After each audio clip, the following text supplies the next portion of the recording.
তাই জেহানের মধ্যে আয় না কি দিয়া এই শেখটা শেষ করতা, তাই সমস্ত দিন চিন্তিত অবস্থায় রইছেন।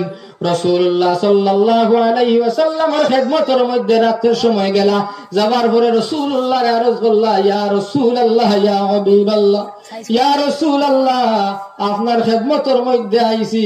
ইয়া রাসূলুল্লাহ আমি একটা শের লেখা আরম্ভ করলাম, যে শেরটা আমি মুকম্মল করতাম পারছি না, শেষ করা সম্ভব হয় না, কি দিয়া শেষ করতাম আমার জেহানের মধ্যে আয় না।